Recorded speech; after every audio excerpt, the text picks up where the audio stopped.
Welcome back. Thank you for staying tuned to Good Morning Kenya. You are right in time for Family Check right here on Good Morning Kenya. And our topic of discussion today on Family Check is restoring the bridge of communication in families. And joining me for this discussion is Pastor Paul Blessing and Pastor David Kimani, who are here in studio with me right now. Good morning. Good morning. How are you feeling this morning? It's quite a chilly. It's not really as chilly. It's raining, it's but raining. It's not as chilly. It's a blessing. It's El Nino. It's El Nino. It's here now. People Yes. were wondering. You talked about El Nino, but we can't. Finally, it has landed. It's finally here. Yes. We're pleased to have you on the show today. Thank you. And I'll just dive straight into the topic. Our topic of discussion is restoring the bridge of communication in families. So first of all, I want us to define what good communication in families actually is. What is effective communication when it comes to the family setup, if I may begin with you? All right. So it's good to be here. Mm-hmm. Communication is it's a channel, or rather we are calling it a bridge, that allows you to take information from one party to another. Mm. So if it's in a case of a family, the husband and the wife, the husband delivering something to the wife, so that channel of delivery, that's what we are calling communication. Vice versa to the kids, back to their parents, anybody that is part of the family. How do we get information from one party to another? So what we are talking about is how we can restore something that has actually been broken over time. That now we can have delivery of information in the right way that builds. A family that knows how to communicate is a family that can actually handle any conflict. Even the most hard discussions, they can actually happen if that bridge of communication is intact. So that's what we are trying to build, because if we do not build communication in any home, even the most doing well homes will actually come down. That's how key communication is. We need to know, as much as we want to pass it, our delivery of passing is equally important. Not just having something important to say, but even how you say it, when you say it, it is equally important. How are you saying it? What are the phrases you're using? Would you say that that is how to have good communication, or how would you define it as well? Okay, thank you for having me. So what I will say is that communication usually breaks down on how you communicate actually. There is a do's and don'ts on when you communicate. So like when I talk to you and I like start accusing you because you have done something wrong, and I come direct like you did. Already there's a crack when it's not broken. By the time you come back to me, you already heated up. But if I say, I thought we can do this, it's like how you communicate. Even when you talk to the children, if you tell someone, I'm disappointed in you, you already crushed that child. But if you said, I think we need to discuss this, or how, and in a way that you're bringing that person close for the communication. But if you send because of your office, because even you have the father, your mother, so you have that office of, you are the all it all. But that child also has emotions. So how you address is what will bring it back or crush it totally. So the issue is the communication mode. The mode of communication, the bridge of communication. What brings about lack thereof of it? What brings about strains in communication in a family setup? Usually it happens that you find there are things that are not there. You know, usually lack is key. And lack is a wide statement. It depends on what is lacking. Maybe it's something you want. You want to fill in a gap which is not there. There's something that you need, you are not got. Something you want to say, but you don't know how to communicate it. And because you have not been given what you want, you start like, it's like you're defending. And in the defense, you break the communication. Yes. Yeah. And how would you say, how do we work on the proper ways of communication in a family? How do we go about that? Well, Vivian, having settled on the fact that communication is key in any home, then now we have to, first of all, spare some time to communicate. How we communicate, there needs to be a specific time that we can actually have a conversation. We are living in a generation of busy people. People are extremely busy.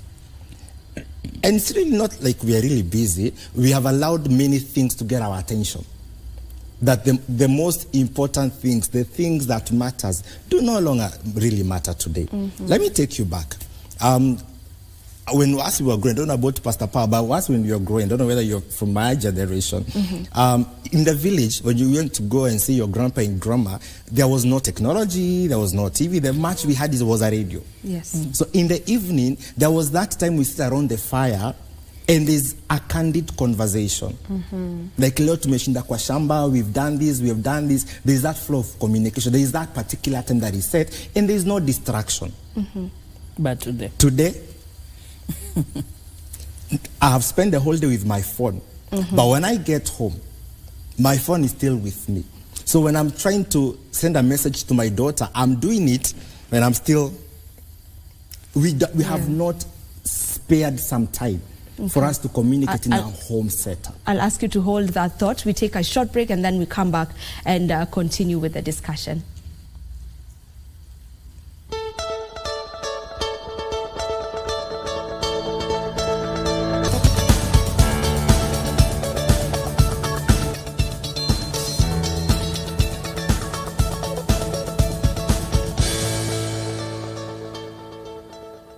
And we are back. Welcome back to Good Morning Kenya. Now, we had already started the discussion on restoring the bridge of communication in families. And actually, Pastor David, you were just talking about gadgets and how they have just come in to bring a rift in families. You know, we don't talk to each other. We are at the dining table, but everyone is on their phone. Yes. Tell me more about that. As much as it is important for us to have quantity time of conversations, we need to have quality time. And when we talk about quality time, is whereby you are not distracted. So if my kids are telling me how the day has been, my attention is on them. I'm not distracted by my phone. I'm not distracted by other activities. Or rather, you find, they say women, they are able to multitask. So you're doing so many things at the same time, but someone is actually still talking to you. That is not communication, because you'll miss some details. Communication is whereby I'm able to actually even see the way you are expressing yourself. When I come home and my kids tell me how the day was, I need to see even how they are responding. My daughter says I had a hard day. I need to see it on her face. And for me to see that is nonverbal communication, I have not to be distracted. Because if I'm on my phone, I will not be able to tell how her face is twisted. Yeah, you'll miss some cues. I'll miss some things. And some of the times, it is not in what people are saying. It is in what they are not saying. But you can only get it when you are giving them full attention. So let's not just give each other in a family quantity time. Let's give one another quality time. Whereby I'm not distracted. I know my work is important, but family is key. So I give you undivided attention. I focus on what we actually have in that discussion. Yes. Pastor Paul, would you say the same concerning gadgets? Do you feel like we're in the world of technology right now and everyone is on their gadgets, and you may even find out you are spending more time, you know, maybe communicating with people who are not here on social media, on your Facebook, you're always updating something, but you're not having any communication with the person who is right next to you. We've created a rift, a bridge completely, you know, so would you say the same? Yeah, issue of the gadgets has gone high. Someone said that even some men even got with a laptop in the bedroom because there will be a meeting which will be scheduled maybe at 2 a.m. Yeah, you see, and because of when Corona came, you know, what people left the office. Work from home. They brought the office in the house. In the house. So it has become a real office. So unless you have a plan, you'll find you are working throughout. And let me tell you, a phone is very funny. You'll find you are sleeping, but you will feel a click and you wake up to check. So it has become part of us. And you find the children can really tell. When my mom is on phone, don't even talk to her. My father is on phone, don't talk to her. But let me see, I want to talk about what he has said about what you see in the body language. And what brings that body language. And before, I don't want to come out of it, but I want just to draw someone in who will cause this body language of the day of the child be the best or worse. A person that we don't remember and is part of us on a daily basis, the teacher of that child. Because for all the frowning is, it has come from school and you're on phone. So whatever happened in school, you will not be able to know. Like you really maybe a boarding school, then a child comes, like they are distracted, they don't talk, and they say, I don't want to go back to that school.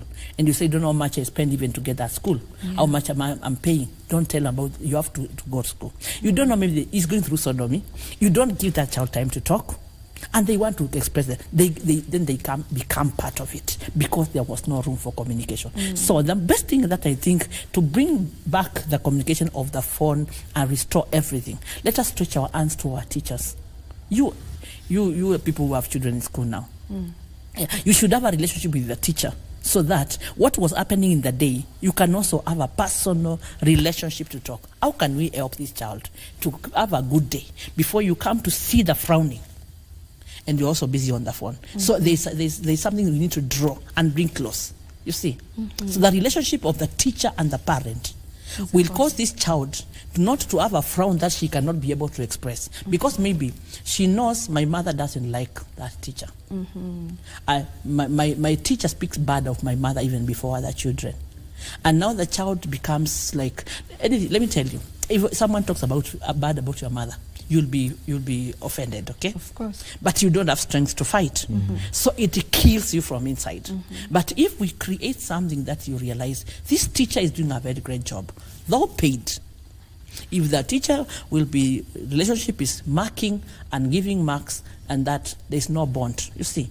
So there's something you are losing. But if you create and then you restore the phone, you will have a flow. Yeah, there's something I've gotten. So teachers are also part of our families. Yeah, of course. They spend more time with them than them. Yeah, and we never look at it that way because they're with the children almost. They're with the children actually more times than the parents because they spend more time in school. We never really look at that. And actually, kids tend to believe their teachers more than us. That's why when you're doing assignment, your child will say, no, Baba. Yes. The teacher said. So basically, the voice of a teacher is key in the life of this child. And as a parent, I have to know that I cannot mold this child to be who or he is meant to be all by myself. I need different entities on board for us to mold this child together. So I also have to communicate respect and honor to these teachers because they are actually helping me. So I'm not counting it like nalipa mwalimu. It goes beyond that. When the child is not with me, I am confident that he or she is in safe hands in school. And so even as I'm having a conversation with my kids, I do not disrespect that teacher in their presence. Because now that teacher is a voice in the life of this kid. And, it's not just you as a parent that wants well for your kids. Those teachers as well, they want well for your kids. And so parents and teachers must work together, must be one head, so that the teacher does not speak ill of that parent, and the parent does not speak ill of that teacher, because it will have an influence on the child. So even as we are communicating, we need to have clean communication that sends messages that, you know what, respect your teachers as well. So to have a proper bridge of communication between the teacher and the parents is ensuring that you don't speak ill about maybe the teacher and the teacher does not. And how do we get to that? The first thing is that you have to do that training. You must make it a training to your child. Intentionally do it intentionally. With the teachers? It's good to have time. Maybe you plan, maybe in a week or how many times you visit different type teachers who take care of your child, because children have different teachers, maybe depending on, it's not necessary that they have one teacher. So you plan how you can be able to bond with them on a personal level, and you show them, I treasure you, I realize what you are doing, and I respect that. I need your help. Which area do you think this child, because the teacher will see if this child is emotionally low, they will see more than you see, because you wake up, prepare them, give them to the house to take that school, or you take them by car, but the teacher will see the body language of this child more than you can see. Your time with them is less. So if you create time to have time with the teacher, and you tell them, I need an appointment with you, or when you go to pick the school, you say, today I want to have some 5 minutes with you. How can we help each other?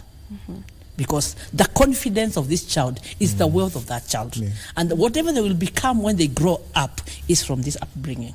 So this bridge of this seeing the teacher as a part of this family to make sure your children grow a conducive environment of growth of the child, emotionally and physically. You have to involve the teacher and also the nanny. And also the nanny. We'll get into the nannies. There are parents who have very busy schedules. We have to agree that right now in the economy that we're living in right now, people need to be busy. People need to find ways of making enough money to sustain their families. You know, as much as maybe you'd want to be there at home most of the times, but you need to just get money streaming in. So you'll have to be busy. So what happens when this parent is completely, totally busy? Is there a way for them to still have a way of communication or communicating with the teachers, a way of communicating with the people in the household? How do they go about that? Not even mentioning those who work abroad. You know, what about them? Let me tell you, Vivian, when you get a child, the most important thing in the world for you as a parent is that child. Putting in mind that parenting is just for a season. And if you miss it, when these kids are young, you miss it for the rest of their lives. So as much as we have busy careers, as much as we want to make money, which is important, which is key, they actually need this money. But having said that, this kid is more important, more than the money you put on the table. And the first years of this child, because now we have to build a system that this child can actually live with. And when you see people outside here who are really pathetic in terms of communication, it lowers down to the family, from where they're coming from. When a baby comes on this earth, let me say this, when the baby is 0 age, up to the time the baby is 8 years old, that's the time as a parent your work is to discipline this child. And how do you discipline this? Not necessarily kuchukua kiboko kuchapa, which is key. But imekatazwa. Corporal punishment has been abolished, as a parent, even in the Constitution. As a parent, let me tell you, I know the system world is saying all manner of things. But if you spare that road, the Bible says don't spare that road. So you don't spare it. I think this is a communication that it's rather a topic that we should get into. Absolutely, you know? But this is it. If you leave the gadgets to parent your kids, imagine. One day, you will have zero control of your kids. Those gadgets will actually be the one parenting those kids. When the baby is 0 to 8, discipline that child. By the way you communicate to that child. When the baby throws tantrums, show them how not to react when you say no. When the baby is 9 years old, all the way to 18, mentor this child. When the baby is from the age of 19, now going forward, you make them your friends. The generation we have today, you are making your 6-year-old child your friend. They're not supposed to be your friends at Actually, that sometimes age? when they scream with my daughter says, Baba, you're not my friend. I'm like, I am not supposed to be your friend. A time will come for me to be your friend. But at the moment, I'm disciplining you by the words I'm speaking, by the control, the parameters I'm putting. All right? Then when you hit 9 years old now, then we start having a conversation. Now I start mentoring you. Now, when you're 18 years old, now you become my friend. I cannot make my 6-year-old my friend when I'm supposed to discipline them. Neither can I make my 15-year-old son to be my friend. That's time for me to mentor them. Let me tell you, Pastor David, you know, disciplining, you can even do it at that age very well. Yes. And may not even use the rod. Yeah. So if the way you communicate with the child and the way they're responding back to you and understanding, it is okay. But when they go out of the way, yes, now even the Bible allows, you know, there's the systems, and also we have a constitution that controls us. So if you use those kind of communication, that will cause that child see, it is not the child that is wrong. It is that behavior that I want to bring out of you, what I'm dealing with. And I may use my words to bring it out in a soft way and realize, surely I was wrong. You see, that kind of soft communication. But when they become hard now, the Bible says, don't spare the rod.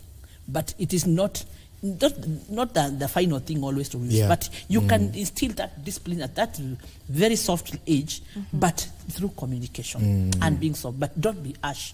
Don't use high voices, because you also crush them. Actually, and they will become defended in life. The Bible says that parents do not provoke your kids to anger. So even when I'm telling my daughter no to something, I'm also careful. And I think it's something we need to learn in our family setup, that our words have to be full of grace. You're not speaking to break. You're speaking to build. So even the tone of my voice is key. Tone is very key. How I respond to it is equally key. For example, like my 9-year-old daughter, I cannot discipline her in front of my 2-year-old son. So there is a chamber we enter. And we have a conversation concerning that. Because now I'm trying to build, she's the elder in the home. So I want, when I've left, she can actually be listened to by the young ones. I can see it. I love that. I actually love that. So the way I discipline my 2 and my 9, it's different. And you shouldn't do it in the presence of this other one who's younger. In either case, for example, in a family setup, you should not throw words at each other as husband and wife before the kids. And we need to master the act of holding rebuke. You hold it, you don't say it. Because communication is not just about saying it, it's how you say it and where you say, and the timing when you say it. And silence, sometimes you can hold something for 5 minutes. When you want to say something, but when you're cool, you release it in a soft way, then it comes out with gentleness and grace, and it will bring healing. But if you just rise, like you come home stressed from the office, the first one will be your wife. They will take it how you got it in the office, and also it will spread after the children. But if you come home and maybe you choose to be quiet for some time, and you think, take some time, what if I say this, what will be the effect? And if I don't say, because in that, as we said in communication, there is that the stimulus and response. So you are stimulated to say, but you cool. Then you respond when you are out of that. Then it comes out well. And we're talking about rebuilding the bridge of communication. You hear people, when they're in a disagreement, someone says, I did not mean that. So it simply means probably it came with the wrong tone, at the wrong timing, and so the receiver received it wrong. So when there is a bit of normalcy, then someone says, no, I did not mean that. No, this is what I had. It's simply because... And you can hear your boss using a high statement. But if you want to cool it off now, try to take the blame on the other side. So it comes out back softly. So even if it's to correct, let it be full of grace. Most in a family setup. When you see people that are rude in the society, it started from back there. We have parents who, every correction, they erupt. And they remember everything that else you did. Then they pile them, give you files before they tell you. So by the time you do something wrong, they pull a file. I'm sorry, the file, it is what you did to do it 3 days ago. 2 weeks ago, this is what you did. 2 days later, this is what you did. So that's not a proper way to communicate. It is not a proper way to communicate. Once you deal with an issue, you forget about it at that moment. And let me tell you, communication now, we're building this particular bridge that has been collapsing. At any given time, communicate. Once you communicate, you're able to share, since the last time we talked till now, this is a thing that has actually happened, so that we do not pile things. Because the moment you pile things, you give the devil an opportunity. And for example, those people who are really quiet, they're reserved, so they pile so much things. And last time we were here talking about bitterness. And bitterness is because of people piling so many things they have not dealt with. How about as a family, we deal with each day as it comes? Today something went wrong, we talk about it. And so finish this conversation today. And you put it behind our backs. We become better people. And you know, we are all growing this communication. If you can handle one disagreement today, trust me, tomorrow you're better. But what if the disagreement or whatever you had talked about last week is what is happening today? Then you can refer back. You have to refer. You have to refer. We talked about it, it was not rectified. So we have to refer. Reference is quite key. It actually helps you to move on. But you refer not to... You only refer when it's necessary. When necessary. And it's not to kind of like demeanor the other person. It has to be better. Because let me tell you, when there's a conflict in a home, it's a lose and lose for all of you. In a family, hakuna nimeshinda, nimekushinda. Really, it's either we all win lost or to me we is all lost lose. to you. So we are one team. So if there's a disagreement, we sail through this disagreement for all of us to win. Yes. I want to get back to the matter of friendship with your children. I thought that you should ensure that you have a proper way, or rather you should have some sort of friendship between you and your children, so that they are more open to you, so that they are able to tell you things. When they're being bullied in school, they can come tell you. Yes. But then you said you really don't need to be a friend to your child. This was from where I was coming from that point. When these kids are young, it is easy to say, do not do. Because we are trying to build them. So when they do something wrong, like when they throw tantrums, let me tell you, telling a 2-year-old not to throw tantrums, it's easier than telling a 15-year-old. So I would rather not wait until they are 15. Right now, when they are 2, I have to say it. And this is something funny with kids. A kid, even if you beat them, they'll go cry, and then come back, you console them. They have an assurance that you love them. And that's the essence, you love them. You are their best friend. Are you together? But this friend now they have is a friend that can actually discipline them. And we are disciplining them from a place of love. I love you, I don't want you to go wrong, so that's why I have to discipline you now. Know that you're not my buddy. But right now, I'm not sensitizing of being best of friends, because best of friends don't rebuke each other. I'm your parent, that's the role that God has given me at this particular age. And so if I see something not going right, we rectify it now. Then when they become the age of 9, like now my daughter, she's 9 years old. Let me tell you, we have discussions. When my 2-year-old boy will do something, I'll take a whip, and for my daughter, we go a different route. We have a conversation. Let's talk. Because now her mind has actually grown. This time, she's so settled that I'm for her. I love her. So that's already settled. But now, the way I deliver discipline for her has to be different. The way I tell her things to do and not to do, they're actually different. And so we transition like that. Now I'm mentoring her. Telling her, if you go this particular path, this is the outcome. These are the consequences. And if you don't hear me, you go through that particular path, the consequences will still catch up with you. So I mentor until the moment she's 18, now she can stand on her own, then now I become her friend. That she can come to me with the worst kind of a mess. And I will not look at her funny. Because I have disciplined her, I have mentored her, now she's my buddy. She knows if my daddy was here, this is what my daddy would want me to do. But it starts from the moment they are young. So we walk with them, hand in hand. Parents, please don't be busy for your kids.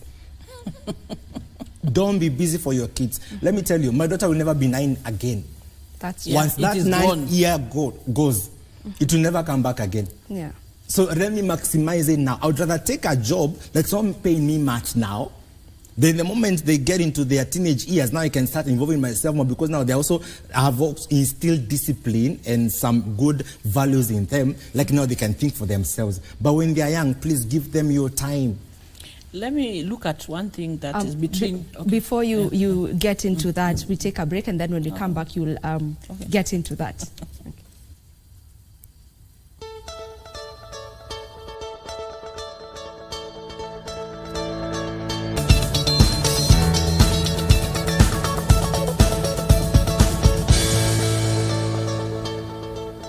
Let us continue with the discussion that we had already begun, that is restoring the bridge of communication in families. And my question to you, which was what you were actually getting into, is how exactly do we rebuild communication between rivaling siblings? Because we see in so many families there are rivals between siblings. How do we go about that? How do we rebuild and restore the communication? Yes, usually... In fact, the first rivalry in siblings started with the first children, that was Abel and Cain. They became rivals because God accepted one sacrifice and denied the other. So you find there's a lot of rivalry because parents also have their favorite children, and they know among themselves that dad loves so and so, and mom loves so and so. It's like you become like, who loves me? So though you loved all of them, you find there's a favorite, which has to, it's natural, but it can be wrong. And it has built rivalry between siblings, and sometimes it goes too far. And now when you come even to the time, maybe let's talk, David was talking about the young ones. Let me come to the bigger ones now, who are maybe they are also settling, even some are getting married, others already married. They want to check on, how did they attend to my wedding? How did they do my rasho? Or was it done like the other one? So it is still in the heart, you see. And there's serious level. You find even when maybe it comes to inheritance, how do you divide? Who do you give what? Who are you giving more time? They even know who you give more money and the other, those things. So we need to be able to, it is not, when it comes to that age, it's not very easy, but you try to see among them who is soft among others.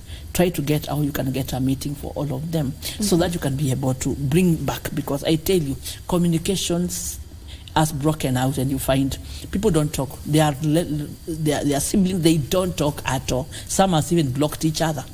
You offend me, I block you. No. And let me tell you, family is family. That's the person who has your blood. There's something that you go through. You will need that person than the people around you. Maybe you have a cloud. You have reached a level that you have great people around you, you have rich people around you. But in case there's a need of something that will need a family member, you go to that person. I don't need to get to that. We just say that. It is very important. Communication has to come back. And you know it is just pride and ego. So you just bring that ego down and say, you are bone of my bone, flesh of my flesh. We are same father, same mother.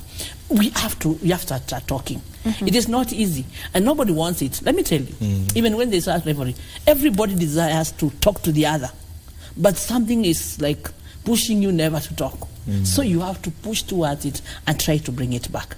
It is happening. You find even in our own families, there are things that are happening that you don't like. As we talk, I talk from this table. But you find that thing is not good, and you want to bring it back. So the best thing is just to push and break the ego, and let's sit and talk. And you find there was nothing. And what was happening? I don't even know. But you were not talking. And you find you just bond. And when you restore that, there's that peace. And of course, that unit is the main unit. Yes. Yeah. What would you say concerning that? How do we work on rebuilding that communication between people who are rivaling in the... I would appeal, I love what Pastor Paul is actually saying at the moment, and I would appeal to everyone listening to us. Having known that family is very important, work out those relationships, no matter what. You can get a friend today, and you lose them tomorrow, and you find another friend, but if you lose a brother, tomorrow you will not get another one. If you lose a mother or a father, tomorrow you will not get another one. And let me tell you, Vivian, most of these funerals we go to, and the family member, they surround the coffin, they're busy crying. They are tears of regret. Sometimes. Sometimes are tears of regret. I wish we sat down with him and we talked about it. I wished I apologized. I wished I told my mom that I was sorry. So now that she's gone, I cannot even say it to her. So I will have to live with it that I never apologized. I never tells anyone. He never tells anyone. And it's such a beauty. The Bible says how pleasant it is when brethren live together in unity. And this unity starts at home. At home. How about we can be one united home? I know we are different. We have our different views of the way we look at things and how we handle things. But we can put our differences aside and make our families work. Imagine. When all is said and done, family is key. No amount of disagreement, doesn't matter it is caused whether by money, inheritance, or whatever, or who is loved by who more than the man, that doesn't matter. We are one family. So let's work it out. Let's be open that we can have even this hard discussion, because we are still one. And we are not fighting to destroy one another. We are fighting to build one another. For us, we can move forward, so that we don't bring our kids into this mess. It comes automatically, as she said. If you don't work on it, I'll have my kids. It spills down to the children, you know, so there are cousins who don't talk, and then there are children. And they don't even have, there are people watching us, they are cousins, there is beef between them, but and you don't they know do not have an idea. You don't know where the beef is coming from. It's simply because your mother, my mom does not talk to my auntie, so why should I? Only because my mother was bought a dress and the auntie was not bought a dress. Rivalry started years ago. When they were 15 and right years. now there's too much bitterness. And you guys have picked it up. Yeah, you carry. It's too sad. But that issue of favorism, also we need to moderate. As parents, we need to see, you can moderate the favorism because they know. And they talk. It's like, maybe I call my mom, I may call my daughter and tell him, my son did this, I'm trying to congratulate. Then maybe you see that, like, you are trying to tell me she's doing better than me or he's doing better than me. So you don't know why this. It can be brought down. But it's about ego. It's just ego. Let me tell you, there's a case there about 10 brothers and sisters of this same mother and father. That man died before he had divided their inheritance of land. And there were 5 girls and 5 boys. And nowadays, inheritance is for both. So everybody should get their share according to law. I tell you, they are now in court. Then they got 10 people of the same father and same mother and sit in a court to be told, why can't you sit down and divide? And why can the parents also be proactive? Why should you wait until you are not there? Then they start fighting. They may kill each other. What are you waiting for? A wise person plans their families early. These things are very important. Even as we parent our kids, make your kids to be friends with each other. Among themselves. And you're able to spot at a tender age when there's a conflict between them. You're able to stop it and make them best of friends, such that you can leave your kids in the house, come back hours later, and there has been no mess. No one has scratched the other. Pastor David is in that age now. Every month in Sahi, he had a 30 and 25. And they are rivals. Those are 2 kingdoms, Hamas and Israel. And that's what I'm saying, before they get to that in 25, right now when they are 6 and 2, let's work on it. But what of those who already passed? They've already passed those years that you've talked about. Those that have passed that age, you have to manage. They have to realize that something is wrong somewhere between us. And there has to be one wise person who will take the lead. And identify you one realize person, these siblings, as much as there's so much rivalry, like those ones in court, they love each other. Imagine if they are ashamed to. The moment they put, as Pastor Paul is saying, that ego down, they will hug each other and cry. And they just don't have a way of communicating. They only need one wise person to say, it wasn't instilled in them.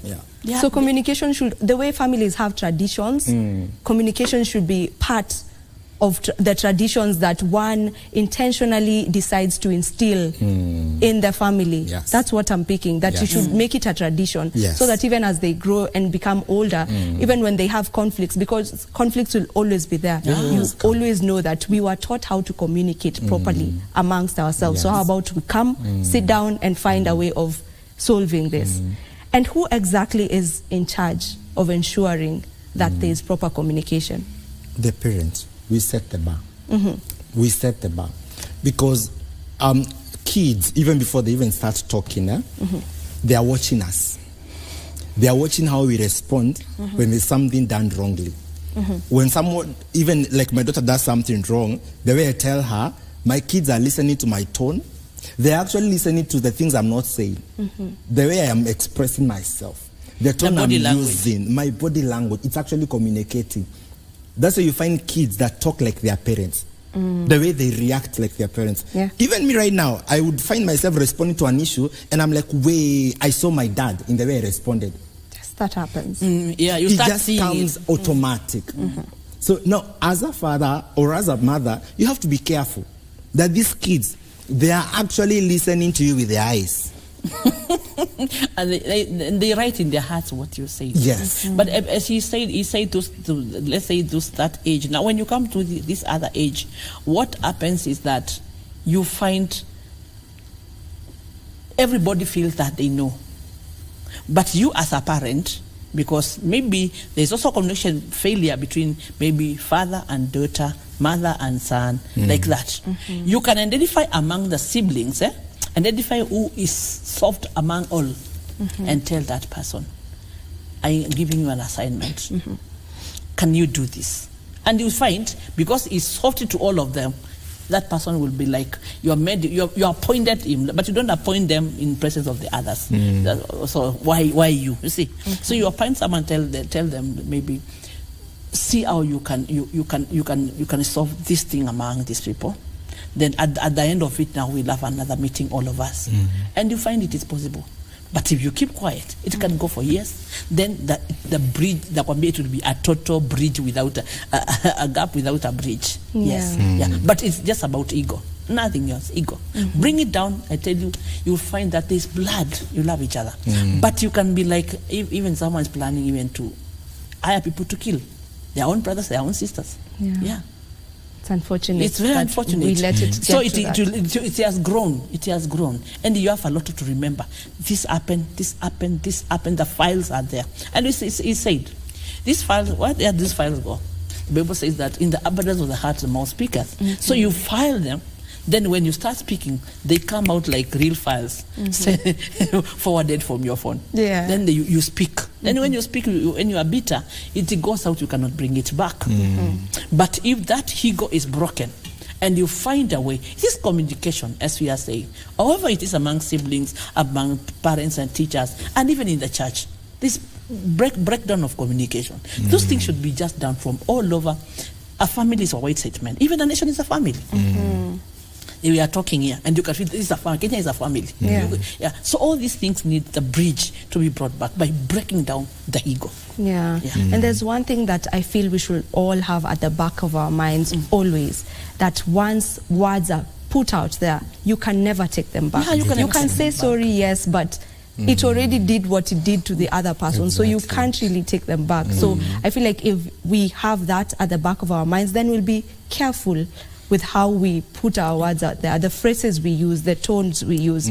And there's someone we are forgetting here that you had mentioned, and I don't want us to forget them before our time is up. That is the nannies, the helps we have in the family. They're also part of our families. You know, they spend so much time with our children. They spend so much time with the parents as well, sometimes. So how do we go about communication with helps? The house help. First thing is that person is very, very important. Imagine now you are given birth, you are going back to school, to work after 3 months. Then you leave that tiny thing you treasure so much in the hands of someone, and you lock the door and you go. Then you find you lock the bedroom, you lock the fridge, but you are giving them their child who is treasurable than the other. Because you have trusted them with a life. You know, there's something about trust which is very funny. Like, you see, you ever thought about going into a matatu? You go and sit, and you believe whoever is there is able to drive me to where I'm going, and you have never seen them. It's just about trust. So you trust this person as the knowledge to take care of a child, but their heart, it's you to build them towards this child. So how we relate with them, let us treasure them. Let us take them as part of the family. You are giving them their salary, but they are giving their life to you. And treasures that are like your house. You have built a house, you have locked everywhere, and you feel that there's a treasure. But you leave them there and you go to work. So you have trusted them. So if you can trust them, also treasure them. Because sometimes it's like you tell them to eat from the kitchen, do this. Okay, it's okay how you order your family. But that person has been feeding your baby from the morning. They can feed them poison. So sometimes those doors of demons coming in to do what they want to do in your house will be an open door because of your action. But if you pray for your family, pray for your house help, put them together as a family, you close those evil doors. So you find that evil thing will not happen in your family.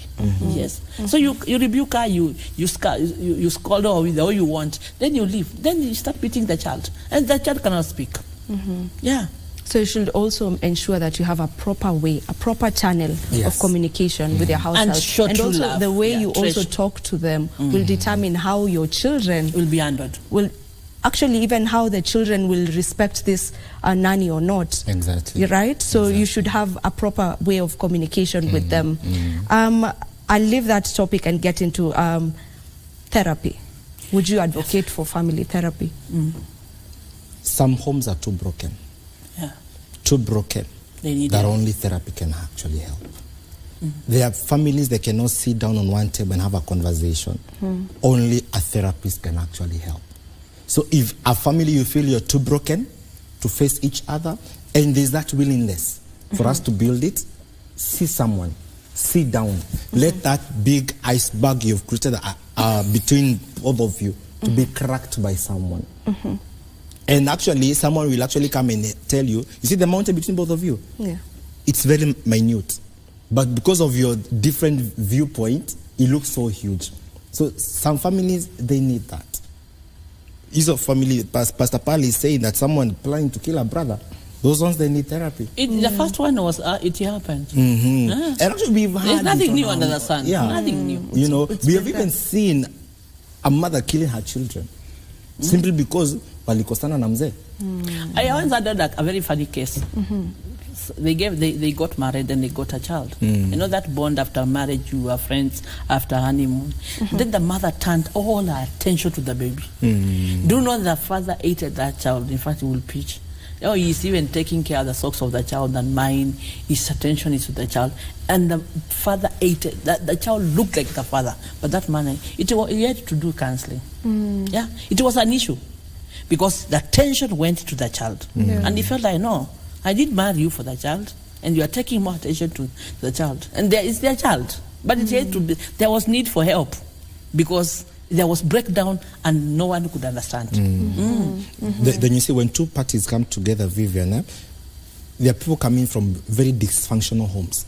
There was zero communication. So this person from that kind of a background, they meet a beautiful girl who's coming from a perfect home, whereby there was flow of communication. When both of them, they come together, the lady knows, if I ask you, how are you? You don't just say fine, you explain. But this guy says, how was your day? Fine. And even why should you know? That's what he knows. That's what he knows. For these two to match together, there has to be work. And communication is work. You've got to work it out. If you realize there's an area you have fallen short, please endeavor to work. Ask yourself, how can I make it better? Because the essence is to make each other better. When you marry together, you're on different particular paths, but you can work things out just to be better for the sake of the kids that you bring into the picture. Yes. I need to get your parting shots now, because I can see our time is almost up. So your parting shots. Okay, what I will say is that let us break down the ego. As we said, ego is like a baby trying to misbehave inside you. So just bring out the heart that and let your ego calm down. You'll be able to communicate. Whoever could have offended you, because that bitterness and whatever is happening, it is crushing you, it is killing you. It can bring emotional problem or emotional health and even physical and even cancers and all those things. Just because people are bitter, something happened, even within the family, and you find you end up in hospital and maybe death. So let us bring back communication. Let us have a relationship with our teachers or our children, the nannies, and let there be just flow. Let the Lord take control of everything. Let him be the host of the home, and we'll bring grace down. Yeah, that's what I can say today. Pastor David? Awesome. I pray that the Lord will restore your homes. I pray that you get to experience the joy of having a perfect home.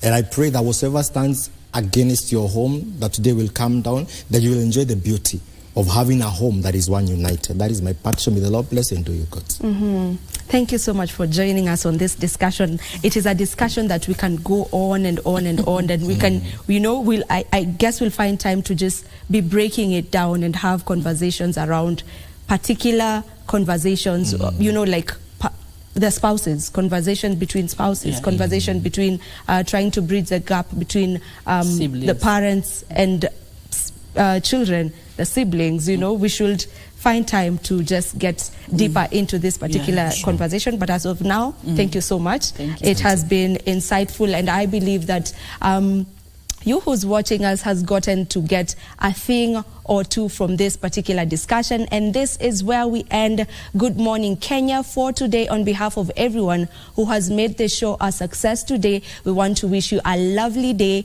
Enjoy the rest of your viewing. I have been your host, Vivian Dagwa.